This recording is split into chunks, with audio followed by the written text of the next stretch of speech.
आपण 3 ते 4 विविध प्रेस कॉन्फरन्सेस घेतलेल्या आणि तुमच्यामुळे आणि तुमच्या मदतीने दादांच्या ॲक्सिडेंटबद्दल ज्या पद्धतीने इन्व्हेस्टिगेशन व्हायला पाहिजे त्याला नक्कीच एक कुठं ना कुठंतरी वचक लागले असं आपल्याला म्हणावं लागेल. आणि दादांना न्याय देण्यासाठी महाराष्ट्रातली जनता प्रयत्न करतच आहे, पण मीडियाचा सुद्धा खूप मोठा वाटा आहे. त्याच्याचबरोबर मला एक गोष्ट स्पष्ट करायची आहे.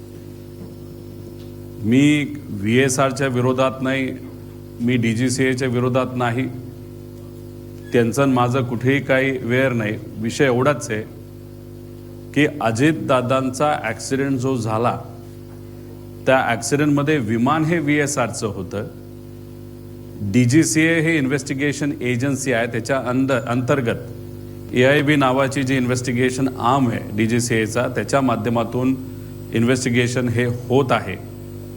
ॲरो नावाची कंपनी, तिथे असणारे अधिकारी, तिथे असणारे ते मालक आणि इतर गोष्टी, ह्या सगळ्या गोष्टींमध्ये गेल्याशिवाय खरं काय घडलं हे आपल्याला कळणार नाही.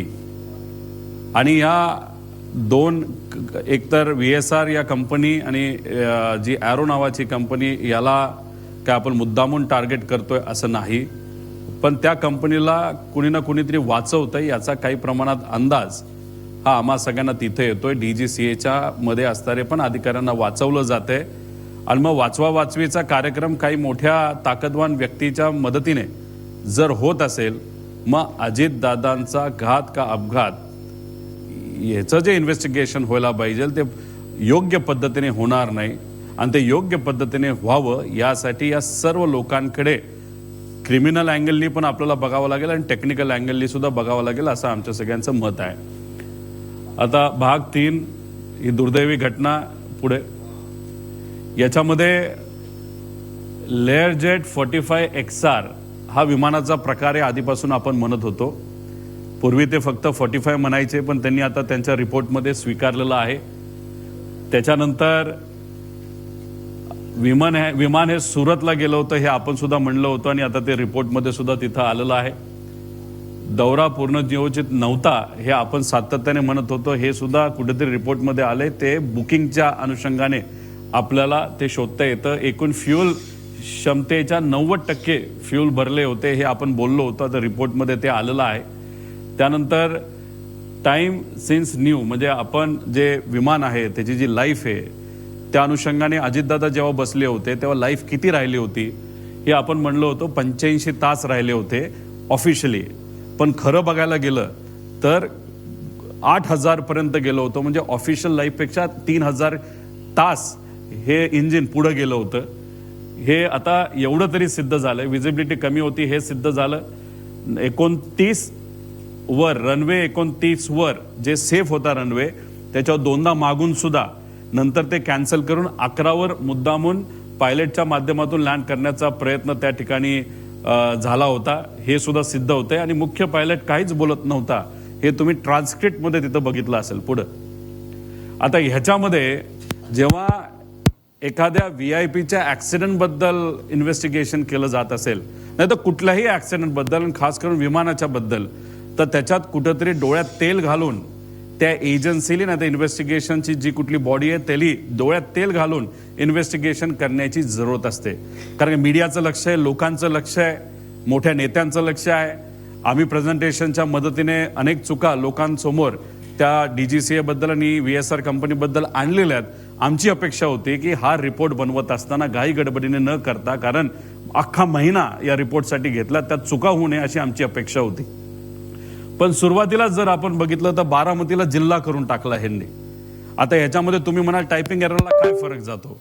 एक तर इन्व्हेस्टिगेशन करत असताना त्याच्यामध्ये कुठेही काही चुकलं नाही पाहिजे ही भूमिका नाही तर ही जबाबदारी त्या लोकांची, त्या अधिकाऱ्यांची आहे. पण इथं जिल्हाच चुकवलाय आणि त्याच्यानंतर बारामती म्युन्सिपल महानगरपालिका अशी त्यांनी तिथं दाखवले जी नाही आहे.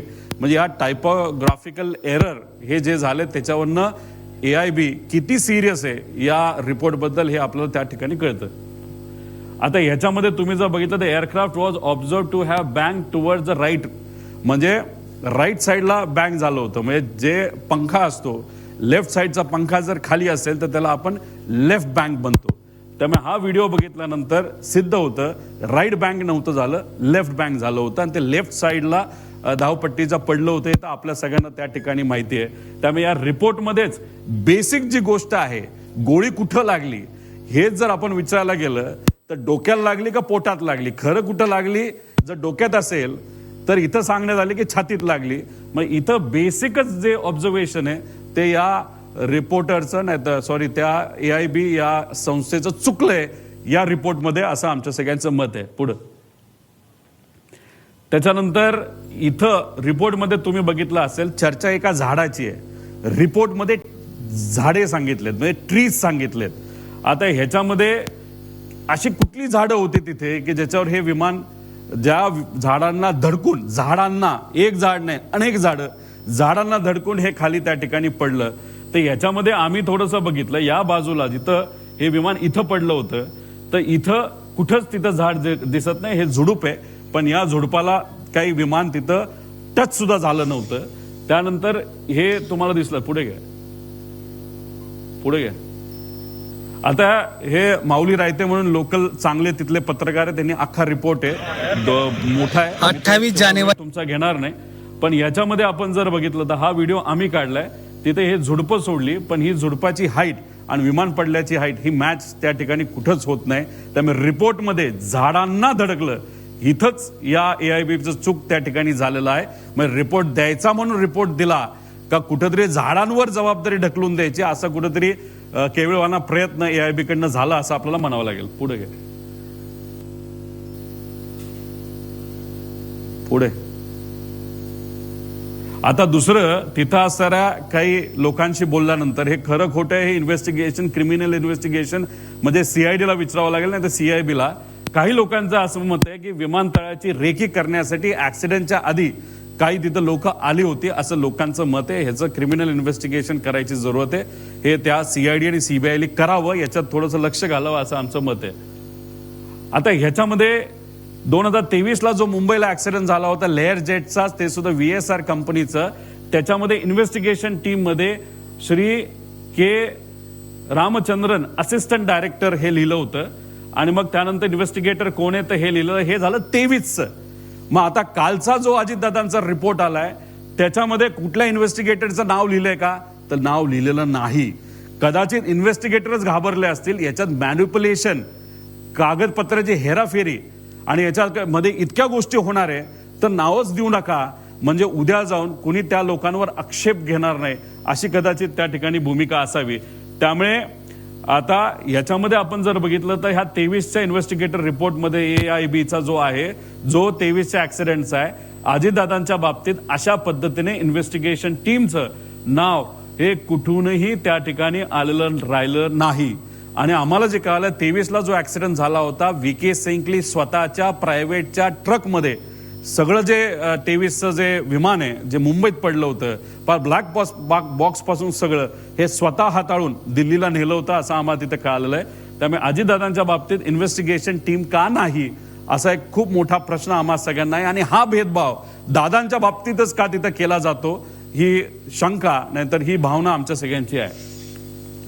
आता पूर्वी लेअरजेट 45 द्यायचे पण रिपोर्टमध्ये 45 XR हे त्या ठिकाणी आलेलं आहे. म्हणजे पूर्वी ते चुकत होते आणि आम्ही जे सांगत होते बरोबर होतं, आता कुठेतरी सिद्ध होतं. पुढे आता याच्यामध्ये तुम्ही म्हणाल AIB म्हणजे खूप मस्त बॉडी आहे, चांगली बॉडी आहे, इन्व्हेस्टिगेशन तिथं चालू आहे. पण या इन्व्हेस्टिगेशनचं सोल ऑब्जेक्टिव्ह म्हणजे ध्येय काय असतं की उद्या कुठला अशा प्रकारचा ऍक्सिडेंट होऊ नये, एवढंच त्याच्यामध्ये त्या ठिकाणी ध्येय असतं. त्याच्यामध्ये sole objective of the investigation of the accident shall be in prevention of accident and incidents and not to apportion blame or liability. आम्ही इथं काय म्हणतोय, क्रिमिनल लायबिलिटी कोणाची, कुणी घडवलं, कसं झालं, ही आमच्या सगळ्यांची मागणी आहे. पण हे जे AIBचा जो हा फॉरवर्डच तुम्ही वाचला तर ह्याच्यामध्ये तुम्हाला कळेल ह्यात फक्त उद्या काय ऍक्सिडेंट होऊ नये एवढी भूमिका त्याच्यामध्ये AIB तिथं घेईल. म्हणजे एक्स्ट्रा कॅन ठेवले होते का नव्हते ठेवले याच्यामध्ये त्यांना काय तशी इंटरेस्ट नाही असं कुठेतरी तिथं जाणवतं. आणि तीच गोष्ट आम्ही CID ला सांगितली. CIDचं जर तुम्ही प्रेस कॉन्फरन्स बघितली असेल, योग्य दिशेने तपास चाललाय, कुठलाही प्रश्न विचारला योग्य दिशेने तपास चालू आहे. अधिकाऱ्यांबद्दल मला काही बोलायचं नाही, पण ती स्टेप योग्य दिशेने, अरे पण योग्य दिशेने काय, तर हा प्रश्न आम्ही केल्यानंतर ते म्हणाले AIBचा रिपोर्ट आल्यानंतर मग आम्ही इन्व्हेस्टिगेशन खोलात जाऊन त्याच्यामध्ये करणार आहोत. पण AIBची जर रिपोर्ट बघितला तर अशा पद्धतीने त्या ठिकाणी या गोष्टीने तर त्याचा इंटेंट नाहीतर ऑब्जेक्टिव्ह असतो. पुढे आता ह्याच्यामध्ये आम्ही म्हणत होतो विजिबिलिटी कमी आहे, हे काय मोघम नव्हतो. तुम्ही मुंबईची विजिबिलिटी बघितली तरी ती 2500च्या आसपास आहे रिपोर्टमध्ये दिले, आणि पुण्याची जर बघितली तर 2000च्या आसपास आहे टायमिंग प्रमाणे. आणि हाच मुद्दा आम्ही त्या ठिकाणी घेतला होता. आणि ह्याच्यात जर आपण बघितलं तर इथं विजिबिलिटी मनोज पवार जो ॲरोचा, आता ॲरोवर आम्ही FIR करा का सांगतोय, कारण का ॲरोमध्ये असणारा जो कोणी हा मनोज पवार आहे जो कोणी, तो म्हणतो captain checking visibility at Baramati 7:03 all okay sir, म्हणजे everything is okay, visibility is fine. पण मुंबई एअरपोर्ट जिथं हा माणूस बसला होता, जिथून उडणार होतं तिथं विजिबिलिटी कमी होती, आणि पुण्याला पण विजिबिलिटी आपण बघितली ती सुद्धा त्या ठिकाणी कमी होती. ही कुठेतरी त्या ठिकाणी सिद्ध होतं. आणि क्लास G विमानतळ विजिबिलिटी असल्याशिवाय तिथं आपल्याला लँड करता येत नाही, आणि ते जर डेस्टिनेशन आपलं एअरपोर्ट असेल तर आपला टेक ऑफ सुद्धा करता येत नाही. हा DGCAचा स्वतःचा रूल आहे. आता ह्याच्यामध्ये एक जे माळी परिवार आहे त्यांना एक आलेला फोन, तो आहे VSRचा जो वकील आहे त्यांनी त्यांना फोन केला, त्यातला छोटासा पार्ट फक्त त्या ठिकाणी आम्ही देत आहोत, वाजवा. दिन कप्तान साहब ने गलती कर दी, ठोक दिया जाके, क्या करोगे? क्या गलती है समझ में नहीं आ रहा है. अगर वो पुणे चले जाते, नहीं विजिबिलिटी खराब थी, उनको दिखा नहीं, रनवे जिधर था उसके लेफ्ट में जाके वो ठोक दिया उन्होंने, क्या करोगे आप? म्हणजे हे इन्शुरन्स वाला फोन करतोय माळी या परिवाराला आणि म्हणतोय की वो कॅप्टनने प्लेन ठोक दिया. म्हणजे अशा पद्धतीची भाषा त्यांची आहे. आणि याच्या आधी मग ते कॅज्युअली ह्या सगळ्या विषयाला वकील सुद्धा कॅज्युअली घेतोय, आणि तो VK सिंग सुद्धा कुठेतरी जो मालक आहे तो कॅज्युअली घेतोय, असं आमचं मत आहे. आता हा रिपोर्ट आहे, हा सॅटेलाइट रिपोर्ट असतो, हा आपल्या त्या ठिकाणी मिळतोच. पुणे विमानतळ हद्द 55 नॉटिकल माइल्स असते, आणि बारामती हे 44 मध्ये येतं. तर आमचा प्रश्न आहे, पुण्याली या विमानाला बारामतीकडे जायला परवानगी कशी दिली ATCला, हा सुद्धा आमचा प्रश्न आहे. मुंबईवाल्यांनी टेक ऑफ कसं करून दिलं हे इन्व्हेस्टिगेशन मध्ये आलं पाहिजे, नाहीतर AIBली हे बघायला पाहिजे होतं. ते दुर्दैवाने या रिपोर्टमध्ये बघितलं नाही, फक्त सांगितलंय ही विजिबिलिटी होती, जी विजिबिलिटी 5000 मीटरपेक्षा कमी होती, जी अलाउड नाहीये. पुढे आता दोन्ही पायलट बारामती विमानतळावर लँडिंग, म्हणजे ह्याचा अनुभव होता. दोन्ही पायलट म्हणजे पाठक पायलट पण आणि तो जो कपूर होता, या दोघांना या विमानतळाबद्दलची त्या ठिकाणी सगळी माहिती होती की कसं लँड होणार आहे, 29 नंबर कुठला, 11 नंबर कुठला. काही लोक म्हणतात त्यांना काहीच माहित नव्हतं, पहिल्यांदाच त्या एअरपोर्टवर ते चालले होते. असे नाही, या रिपोर्टमध्ये सांगितलेलं आहे की तिथं त्या ठिकाणी ते अनेक वेळा हे तिथं लँड झालेले आहेत. पुढं आता फ्लाईट रूल्स मध्ये आपण जर बघितलं तर जेव्हा श्री YSR रेड्डींचा ऍक्सिडेंट झाला 2009ला, त्यावेळी एक कमिटी, त्यागी कमिटी फॉर्म झाली होती. त्या त्यागी कमिटीने सांगितलं होतं की कॅप्टनली कुठल्याही परिस्थितीमध्ये विजिबिलिटी नसेल तर लँड करायचं नाही, VIP ट्रॅव्हल करत असेल तर.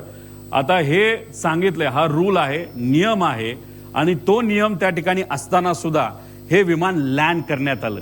हा तो रूल आहे. बरं, जर हा रूल डावलला गेला आणि जर विमान लँड झालं नाही तर लँड करण्याचा प्रयत्न केला तर ह्याला जबाबदार कोण आहे? Civil aviation department of the state government shall ensure compliance of all DGCA requirements and instructions contain in the circular Wien charting aircraft for VIP state government operations. आता मी जे म्हणतोय की ॲरो नावाचा जो ग्रुप आहे, त्या ॲरो नावाच्या ग्रुपमध्ये civil aviation department, state government याचे सर्व अधिकारी त्या ॲरो नावाच्या ग्रुपमध्ये आहे, जिथं अजितदादांचे PA सुद्धा तिथं होते. म्हणून आम्ही म्हणतोय की ॲरो या कंपनीवर सुद्धा FIR तिथं झाला पाहिजे, कारण त्याच्यामध्ये सर्व अधिकारी, ते अधिकारी कोण यांची नावं सुद्धा तुम्ही त्या ठिकाणी पुढे आणा, त्यांची जबाबदारी काय होती ही इथं त्या ठिकाणी होते. म्हणून त्या अनुषंगाने FIR मध्ये त्या अधिकाऱ्यांचं नाव पण घ्या, आणि ॲरो जे विमान देणारी कंपनी आहे, VSR घेणारी कंपनी, त्या कंपनीवर सुद्धा FIR झाला पाहिजे, त्याचं ते कारण आहे. पुढे आता underlogging of the aircraft flying hours, ह्याच्यामध्ये बघा 4915 हे 2 ते 2.5 वर्षामध्ये तेवढं त्याचं फ्लाइंग झालं होतं. म्हणजे 23 मार्च 2025 हे आहे 4700. म्हणजे जनरली आपण बघितलं तर एका वर्षामध्ये 2000 तास होतात, आता रिपोर्ट जर बघितला तर त्याच्यामध्ये गल्लत बघा, 25 मध्ये फक्त 250 तास, म्हणजे अख्ख्या वर्षामध्ये त्याच्या आधी 2000 चाललं आणि 250, म्हणजे ह्यालाच आपण म्हणतो की अंडर लॉगिंग हे मोठ्या प्रमाणात त्या ठिकाणी होत होतं. आणि 5000 जर त्याची लाईफ होती विमानाच्या इंजिनची, तर 8000 तासाहून अधिक ते तिथं त्या इंजिनचा त्याच्यामध्ये वापर झाला होता. आणि त्यामुळे खराब विमान हे अजितदादांना मुद्दामून दिलं का चुकून दिलं गेलं, असा आमचा प्रश्न आहे. ह्याला जर मार्ग काढायचा असेल तर हनीवेल नावाची इंजिनची कंपनी, त्याला आपल्याला पत्र लिहावं लागेल आणि त्यांच्याकडनं ही माहिती घ्यावी लागेल. आता अंडरलॉक का केलं जातं? आता समजा तुमची एखादी गाडी आहे, ती तुम्हाला विकायची आहे, त्याचा जर तुम्ही तिथं स्पीडामीटरवरनं काढलं तर त्याच्यामध्ये तुम्ही 500 किलोमीटर चालवली असली तरी स्पीडामीटरमध्ये जर जेव्हा वायर काढायच्या आधी 100 असेल तर ते आयुष्यभर 100च राहणार आहे. त्यामुळे तुम्हाला विकताना, म्हणजे विमान विकताना नाही तर गाडी विकताना, स्पीडामीटरमध्ये जेवढं आहे तेवढ्या पद्धतीनेच त्या विमानाची व्हॅल्यू ही राहणार आहे. त्यानंतर ह्या कंपनीचे 2च विमान आहेत, बाकी सगळे इन्व्हेस्टर आहे. मग इन्व्हेस्टरली त्याच्यामध्ये विमान जर ठेवलं असेल तर त्यांना सांगताना हेच सांगणार, विमान कमी चाललं, धंदा कमी झाला म्हणून तुम्हाला कमी पैसे त्या ठिकाणी दिले जाणार, असंही कदाचित त्याच्यामध्ये असू शकतं. त्यामुळे अंडर लॉगिंग हे केलं जातं. पण जर्नी लॉगबुक याच्यामध्ये पायलट हा कधी पण काय बघतो, खरं लॉगिंग झालं पाहिजे. म्हणजे मी समजा 100 तास चालवलं तर माझं 100 तास झालं पाहिजे. त्यामुळे पायलटचं लॉगिंग, हे इंजिनचं लॉगिंग, विमानाचं लॉगिंग आणि एअरपोर्ट अथॉरिटीचं लॉगिंग, ह्याचं जर सगळ्यांनी मॅच केलं तर ह्याच्यामधून VSR कंपनी कसा गोंधळ घालायची आणि आपली DGCA त्याला कसं सपोर्ट करायचे हे कुठेतरी त्या ठिकाणी सिद्ध होईल पुढं. आता फ्लाईट प्लॅनिंग मध्ये जर आपण काही फरक बघितले तर हे आहे ईमेल केलेलं बारामतीला, जे या रिपोर्टमध्ये सुद्धा आलंय असं आपल्याला कळतंय. आणि एका ग्रुपमधून हे आम्ही काढलेलं आहे, ज्याच्यामध्ये शमशाबादला हे विमान तिथं जाणार होतं. पण बारामतीला जे ईमेल केलं होतं त्याच्यामध्ये फ्लाईट प्लॅन जर बघितला तर मुंबई बारामती मुंबई आहे, ह्याच्यामध्ये शमशाबाद कुठंच नाही. म्हणजे बारामती ATCला कुठंच तिथं ईमेलच्या मदतीने रिपोर्ट केलं नव्हतं की हा शमशाबादला जाणार आहे का नाही जाणार. आणि मग याच्यावरनं आपण जर बघितलं, वेळकार जर त्या ठिकाणी बघितले तर याच्यामध्ये खूप मोठ्या प्रमाणात कुठं ना कुठंतरी तिथं फरक त्या ठिकाणी आपला जाणवतो. आणि टाईममध्ये सुद्धा